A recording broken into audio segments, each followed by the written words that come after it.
আবু বকর নবীর পিছনে গিয়া বলেন, নগো নবীজি আপনি কাঁদেন না, আপনার কান্না আমরা বরদাস্ত করতে পারি না, আপনার চোখের পানি আমরা দেখলে সহ্য করতে পারি না, কেন কান্দেন নবী গো জানতে চাই। আল্লাহর নবী বলেন, আবু বকর রে, 13টা বছর মক্কা নগরীতে মার খাইলাম, রক্তাক্ত হইলাম, আমার কলিজার টুকরা সাহাবীদের শরীরের মধ্যে এখনো আঘাতের চিহ্ন, আমার সাহাবীদের শরীরের আঘাত এখনো শুকায় নাই, পেটে প্রচন্ড কিদা, পেটেও খাবার নাই, যুদ্ধের পোশাকও নাই। এই মুহূর্তে যদি আমি যুদ্ধের ময়দানে গিয়া দাঁড়াই, বলো না 1000 অস্ত্র বাহিনীর সঙ্গে আমার এই সাহাবীরা কিভাবে মোকাবেলা করবে? কান্না শুরু করছে। হযরত আবু বকর বলেন, নবী গো আমার দিলে সাক্ষী দেয় আপনার মালিক আপনাকে একা ছেড়ে দিবে না, আপনার মালিক আপনারে একা ছেড়ে দিবে না, আপনি কাঁদেন না, আপনি কাঁদেন না। আল্লাহর নবী দৌড়ায় সাহাবায়ে কেরামদেরকে নিয়ে মিটিং বসলেন। আমার কলিজার টুকরা সাহাবীরা শুন, মক্কা থেকে আবু জাহেলের নেতৃত্বে 1000 অস্ত্র নিয়ে সেনাবাহিনী আসতেছে আমাদের সঙ্গে যুদ্ধ করার জন্য। আমি তোমাদের কাছ থেকে জানতে চাই, এই মুহূর্তে আমাদের করণীয় কি? এই মুহূর্তে আমাদের উচিত কি? এই মুহূর্তে আমাদের করণীয় কি? আমরা এখন কি করব? আমরা কি যুদ্ধ করব? রাসূল কিন্তু সাহাবায়ে কেরামদেরকে একত্রিত করে তাদের কাছ থেকে একটা পরামর্শ নিতে চাইতেছে, এটা নিয়ম। আর না হয় যদি সাহাবীরা বলেন যে আমাদেরকে পরামর্শ না করে নবীজি যুদ্ধের ময়দানে আমাদেরকে নিয়ে আসলেন, এই জন্য নবীজি আগে পরামর্শ করছে। সব সাহাবীরা নবীরে উৎসাহিত করলেন, নবী গো আপনি শুধু আমাদেরকে অর্ডার দেন, আমাদের যা কিছু আছে সব লইয়া মাঠে নামব। নবীজি দেখলেন সাহাবীদের মত আছে, 1000 অস্ত্র বাহিনীর সঙ্গে মোকাবেলা করবে, এ নিয়ে সাহাবীদের মনে কোনো কষ্ট নাই। কিন্তু নবীজি চোখের পানি ছেড়ে দিয়া বলেন, সাহাবীরা রে, তোরা ওয়াদা দে শেষ পর্যন্ত কি আমার সঙ্গে তোরা থাকবি? হযরত ওমর ডাক দিয়ে বলেন, নবী গো আপনি কি আমাদেরকে মূসা নবীর উম্মত মনে করছেন? মূসা নবীর উম্মত মনে করছেন? বনি ইসরাইলের উম্মত মনে করছেন? না, আমরা বনি ইসরাইলের উম্মত নয়। বনি ইসরাইলের উম্মতরা মূসা নবী যুদ্ধ করতে যায়, যুদ্ধ করতে যায়, মূসা নবীর উম্মতরা কয়, মূসা নবী আপনি আর আপনার আল্লাহ দুইজন মিল্লা যুদ্ধ করেন, আমরা নাই। কত খারাপ চিন্তা করেন, আপনি আর আপনার আল্লাহ দুইজন মিল্লা যুদ্ধ করেন, আমরা নাই। আমরা কিন্তু বনি ইসরাইলের উম্মত না, আমরা সমস্ত নবী কুলের সম্রাট, দু জাহানের বাদশা নবী মুহাম্মদুর রাসূলুল্লাহ সাল্লাল্লাহু আলাইহি ওয়াসাল্লামের উম্মত। নবী আপনি চিন্তা করবেন না, আপনাকে আমরা রেখে চলে আসবো না, বরং ওয়াদা দিলাম আপনি যদি ডাইনে যান আপনার ডান পাশে থাকবো, আপনার বাম পাশে থাকবো, আপনার সামনে থাকবো, পিছনে থাকবো গো নবী, সামনেও থাকবো, পিছনেও থাকবো, আপনাকে রেখে আমরা চলে আসবো না। সাহাবায়ে কেরামরা নবীকে সান্ত্বনা দিলেন, নবীরে উৎসাহিত করলেন, কিন্তু নবী তাদের সঙ্গে কথা বলে আবারও চোখের পানি ছেড়ে দিয়া কান্দে আর বলে, মালিক রে, আমার কলিজার টুকরা সাহাবীরা শরীরে কাপড় নাই গো, পেটে খাবার নাই, অস্ত্র নাই, যুদ্ধ করার জন্য অস্ত্র নাই, কেমনে 1000 প্রশিক্ষণ প্রাপ্ত সেনাবাহিনীর সঙ্গে কেমনে যুদ্ধ করবে? আল্লাহ আমি বড় কষ্ট করে আমার হাতে গোনা কয়েকজন সাহাবীদেরকে তৈরি করছি দিনের জন্য, ইসলামের জন্য। এখনই যদি তারা শাহাদাত বরণ করে, বলো না আমি এই দ্বীন আর ইসলাম কিভাবে প্রচার করব? আল্লাহ আপনার সাহায্য করেন। নবীজি কান্দে, কান্না যখন শুরু করে দিল, এক পর্যায়ে নবী কাঁদতে কাঁদতে কাঁদতে চোখের পানি ছেড়ে দিয়া কান্দে।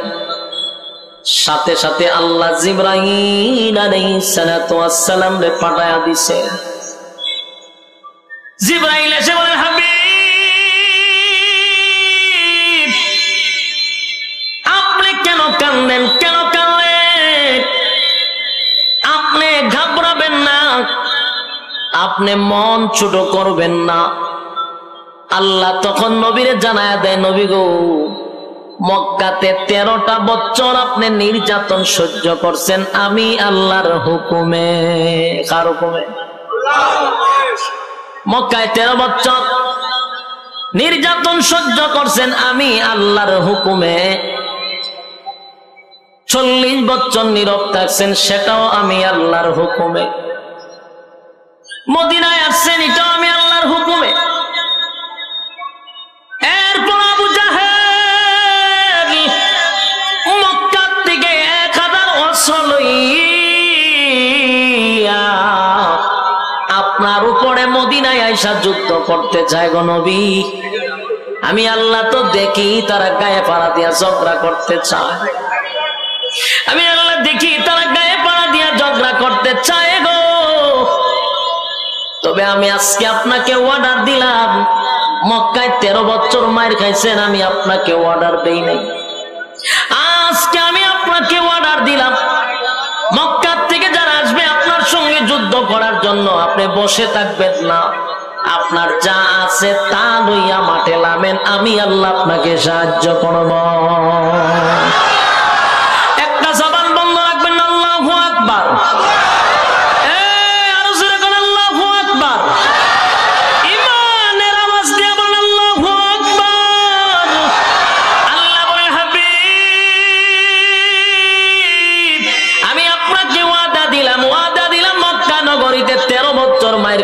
আমি আপনাকে একবারও প্রতিবাদের কথা বলি নাই, ধৈর্য ধারণ করার কথা বলছি। আজকে আমি আল্লাহ আপনাকে ঘোষণা দিলাম, আপনার যা আছে তা লইয়া মাঠে নামেন, আমি আল্লাহ আপনাকে সাহায্য করবো।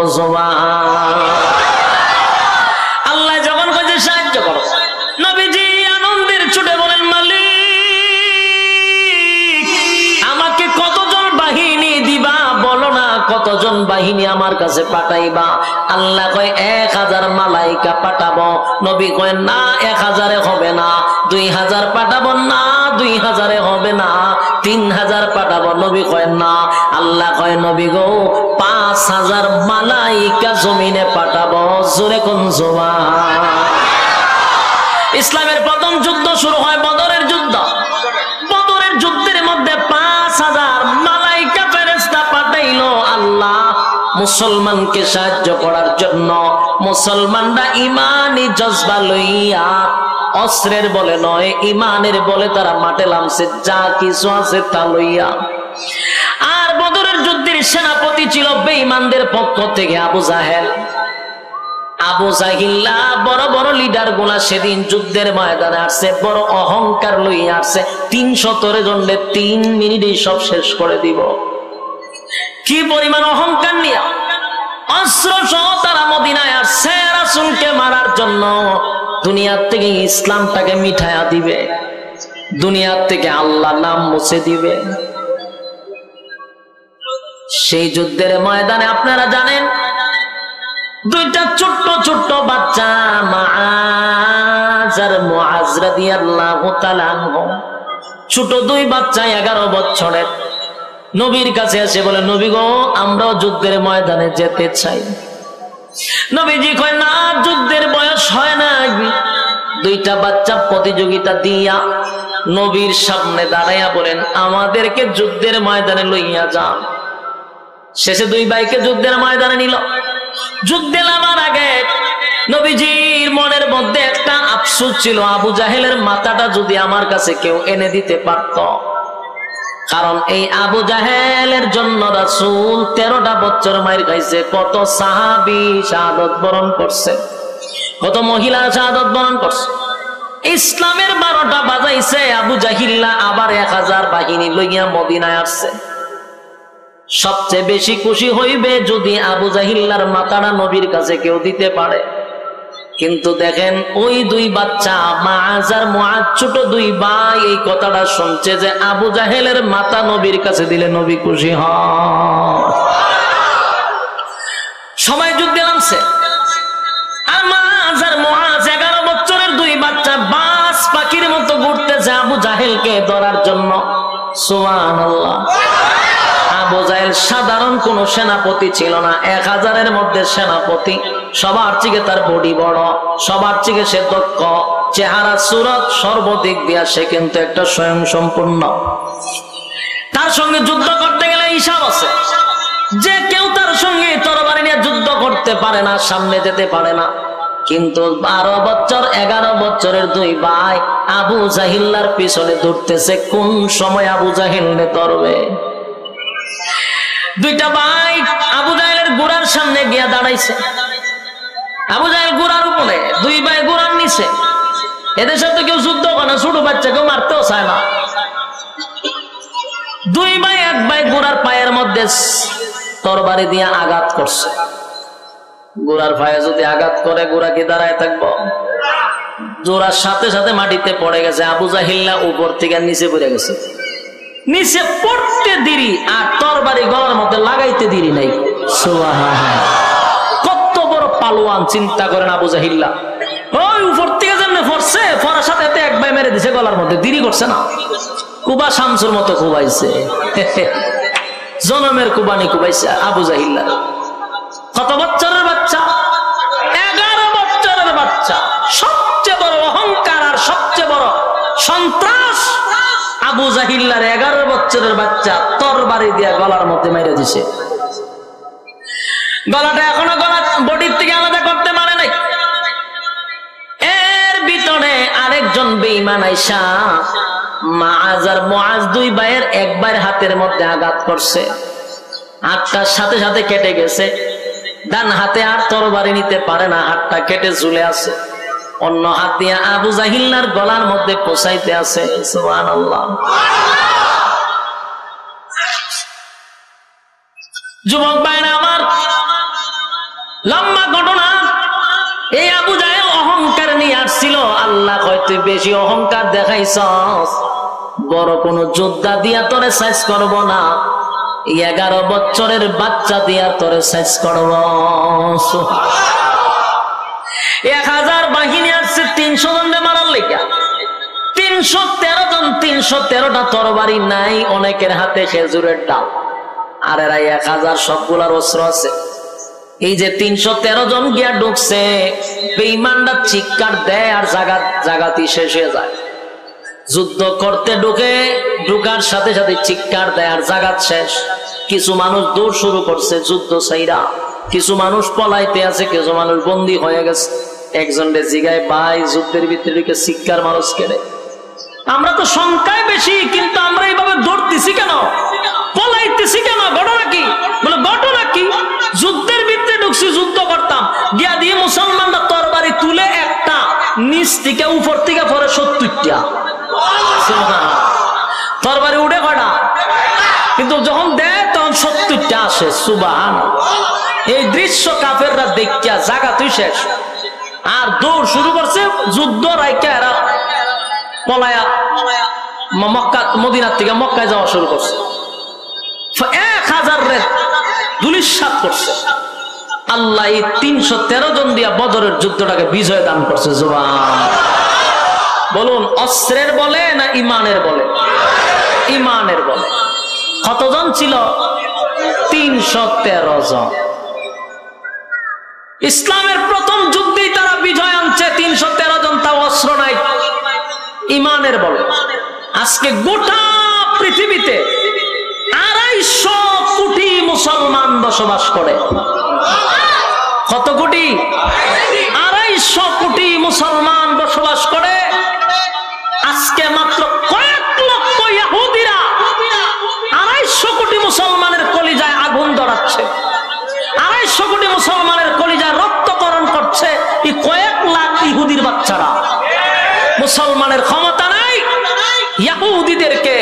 দমন করা সংখ্যায় আমরা কম না বেশি?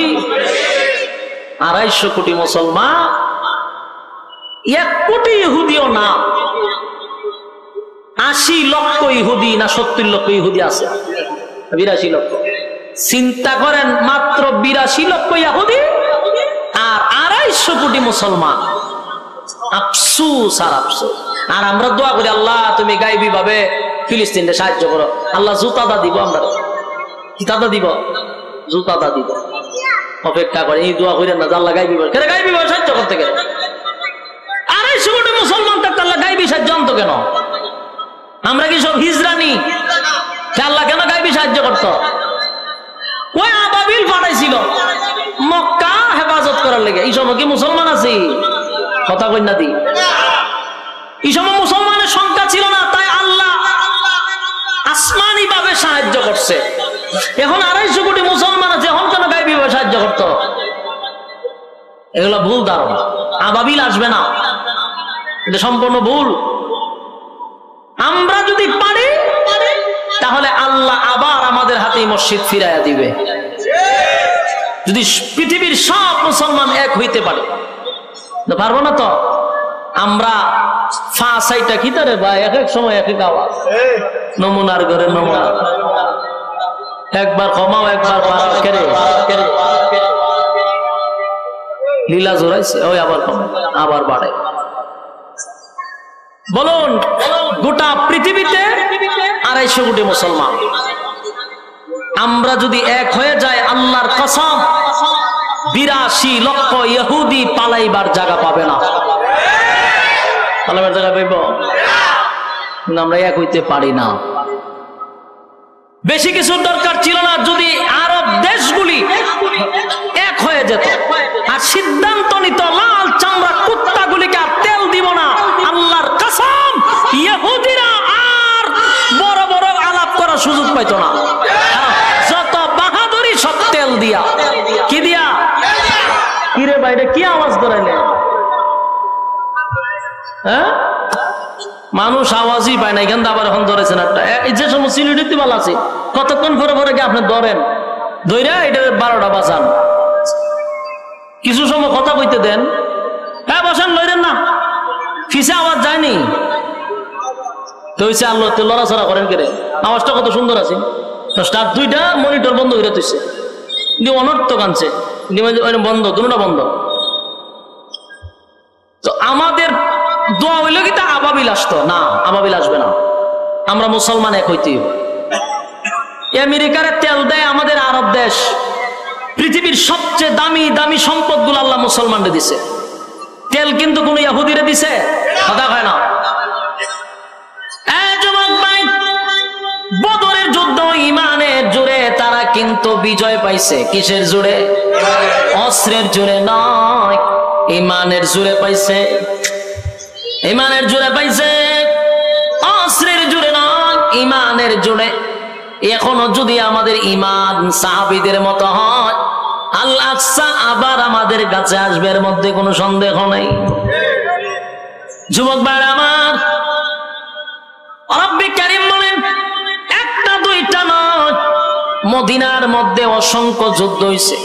মক্কার থেকে আইসা আইসা যুদ্ধ করছে, একটা দুইটা নয়। সাউন্ডের মাঝখানে একটু ভালো আছে না? এতক্ষণ তো ওয়াজ করলাম, এই সাউন্ডই থাকতো, আমি তো কথা বলতে পারতাম।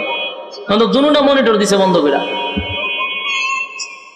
হ্যাঁ লইলেন না, বসেন বসেন ভাই, কয়েকটা মিনিট আমার ওয়াজ করতে দেন, অন্তত মনিটরটি চালু করেন। বদরের যুদ্ধই শুধু শেষ নয়, 6 বছর টানা যুদ্ধ হলো। একটা যুদ্ধেও কিন্তু মক্কাবাসী রাসূলের কাছ থেকে বিজয় লাভ নিতে পারে নাই। সুবহানাল্লাহ। প্রতিটা যুদ্ধে রাসূল বিজয় হয়েছে। এইভাবে যুদ্ধ চলতে লাগলো, আর বেঈমানদেরকে মদিনায় কুচি কাটা কইরা ছাড়ছে। সবগুলা যুদ্ধে আল্লাহ রাসূলকে বিজয় দান করছে। একদিন নয়, 2 দিন নয়, মক্কা থেকে মদিনায় আসছে রাসূল 6 বছর হয়ে গেছে। কয় বছর? 6 বছর হয়েছে।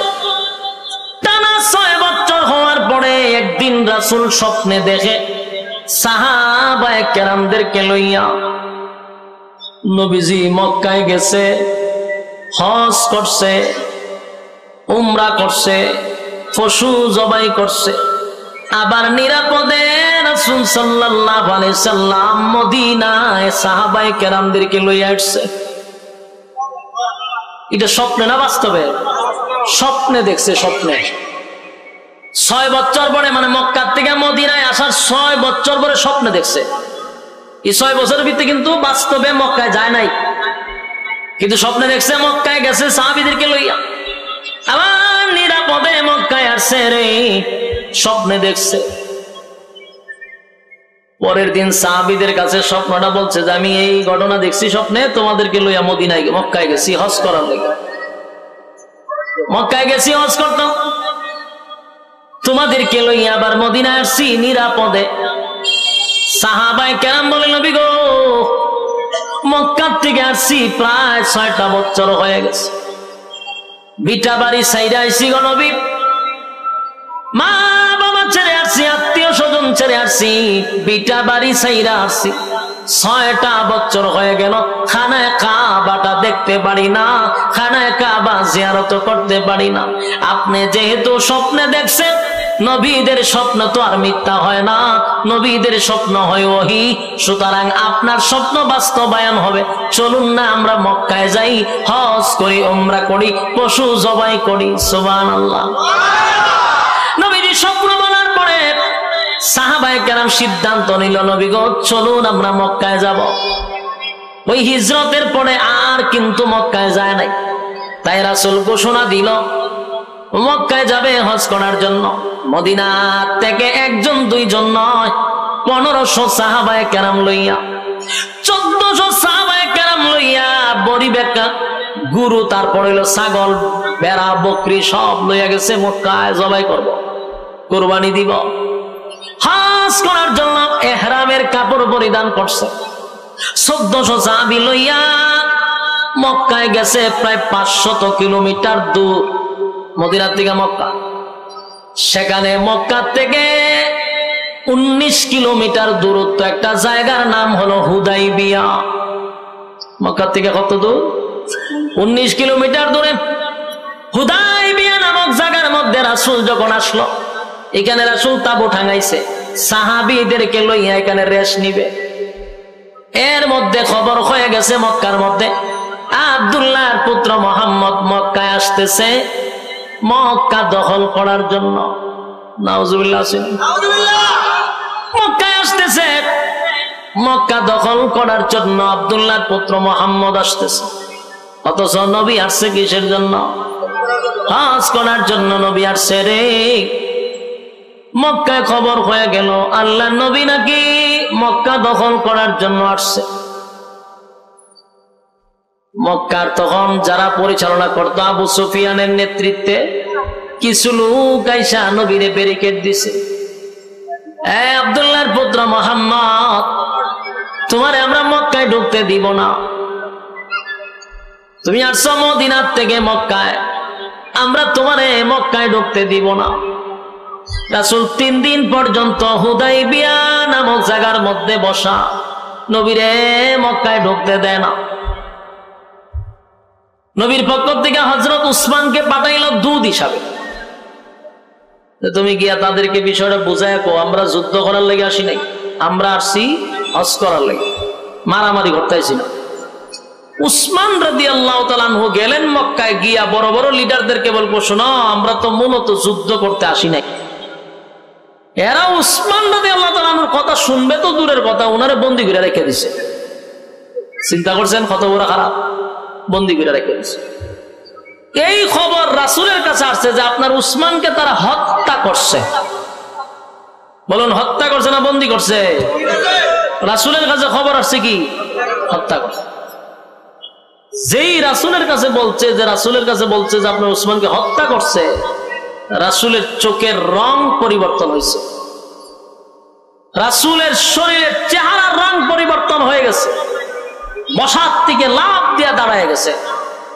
দাঁড়ায় সাহাবায়ে কেরামদের উদ্দেশ্যে রাসূল ভাষণ দিলেন, হজ উমরা পরের বিষয়, আমার উসমানকে যদি তারা হত্যা করে থাকে তাহলে আর মদিনায় যাব না যতক্ষণ না পর্যন্ত উসমানের রক্তের প্রতিশোধ না নিছি। কি বুঝলেন? খালি নরম না গরম? কথা কই না দি আমরার মধ্যে গরম আসেনি? আছে, আমরার মধ্যে গরম নাই।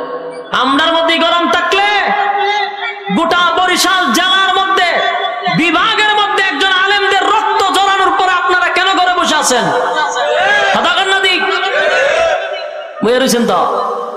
একজন আলেমের রক্ত জ্বলাইছে, সেদিন আপনারাও বায়াত গ্রহণ করা দরকার ছিল যে চরমনার পীর সাহেবের রক্তের প্রতিশোধ না নিয়ে আমরা ঘরে ফিরবো না ইনশাআল্লাহ। দরকার ছিল, কিন্তু আমরা এটা করি নাই। সম্মানিত শুধু রাসূল সেদিন নিজেই দাঁড়ায় গেছে, দাঁড়ায় বলছে উসমানের প্রতিশোধ না নিয়ে আমি মদিনায় যাব না। তোমরা কারা কারা আমার সঙ্গে আসো? হাত তোলো। রাসূল সাল্লাল্লাহু আলাইহি সাল্লাম যখন হাত দিছে, সাহাবায়ে কেরাম হাতের মধ্যে এইভাবে রাখছে, রাইখা বললেন হুজুর আমরা সবাই আপনার কাছে বায়াত হলাম, উসমান রক্তের প্রতিশোধ না নিয়ে মদিনায় যাব না। ওইলো বায়াত। এটা কি এখান থেকে বায়াত আসছে।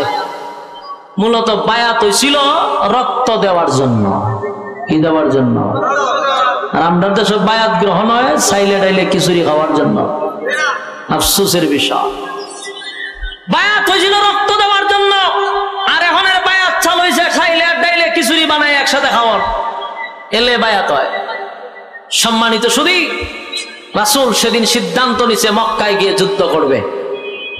কিছুক্ষণ পরে এই যে বায়াত হয়েছে এই ঘটনা আবার মক্কায় গিয়ে ফুচ্ছে গেছে, গোয়েন্দা লয়ে গেছে। গোয়েন্দা গিয়ে আবু সুফিয়ান কয়ে রে দরবার তো লাগছে, বেজাল তো লাগছে। বলে কি? বলে উফাই থাকবে না। আব্দুল্লাহর পুত্র মুহাম্মদ নিজেই তরবারি হাতে নিয়ে সাহাবায়ে কেরামদেরকে নিয়ে ওয়াদাবদ্ধ হয়েছে মক্কায় আক্রমণ করবে, উসমানের রক্তের প্রতিশোধ নিবে। মক্কার মধ্যে তো আলোড়ন শুরু হয়েছে, কারণ এরাও কিন্তু ভয় পাইতেছে। আর 6টা বছর যুদ্ধ করছে, একটা তো ফিডা না খাই আইছে না। কথা হয় না? সমানে সাইজ করছে। মক্কার থেকে যারা গেছে একটারও ফিরত দিছে না, গিরায় গাড়ায় কুবাইছে। এখন যে আবার যদি মক্কা ঘেরাও পড়ে, তাহলে এদের সাথে যুদ্ধ করে আমরা পারবো না, মক্কা তাদের হাতে নিয়ে যাবে। ওই খুব ভয় পাইছে। আয়া তাড়াতাড়ি উসমান রাদিয়াল্লাহু তাআলা আনহুকে তাড়াতাড়ি ছেড়ে দিছে, তাড়াতাড়ি ছেড়ে দিছে। উসমান রাদিয়াল্লাহু তাআলা আনহু যখন চলে গেলেন হুদায়বিয়ায়, রাসূলের সামনে গিয়ে দাঁড়াইছে। রাসূল দেখে উসমান তো এসে বসছে।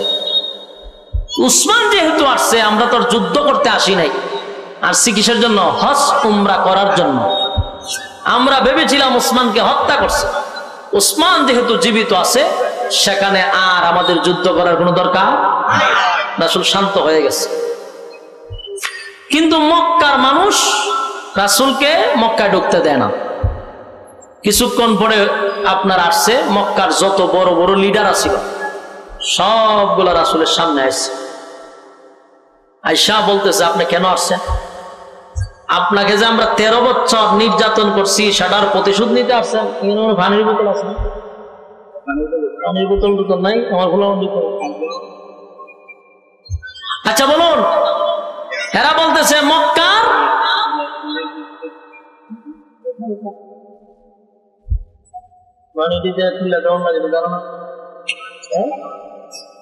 মক্কা 13 বছর নির্যাতন করছে। কতদিন? 13 বছর।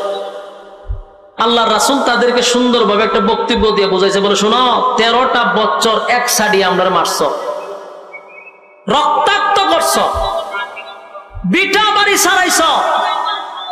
প্রতিশোধ নেওয়ার জন্য মদিনার থেকে মক্কায় আসি নাই, প্রতিশোধ নেওয়ার জন্য মক্কার থেকে মদিনায় আসি নাই।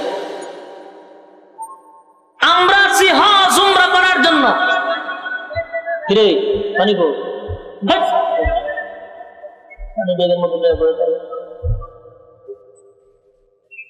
কারবালার প্রান্তরে বসি, পানি ছাড়া হম মারা যাবো। মরুভূমির মাঝখানে বয়ে রয়েছে। স্টেজে পানি, টিস্যু এগুলো রাখুন লাগে সিস্টেম। একলা মানুষ কই দিকে যাইত? দেখলাম তো মাহফিলে সব একজনই দৌড়াদৌড়ি করতেছে। কয়েকজন থাকতো, বুদ্ধি পরামর্শ দিতে তেমনি করতো। লোক তো একা। আল্লাহ রাসূল ঘোষণা দিল যে দেখো আমি যুদ্ধ করতে আসছি না, তোমরা এখানে মাঝখানে আমার সাথে ব্যারিকেড দিও না, আমারে হজ উমরা করতে দাও, প্রতিশোধ নেওয়ার জন্য আসি নাই।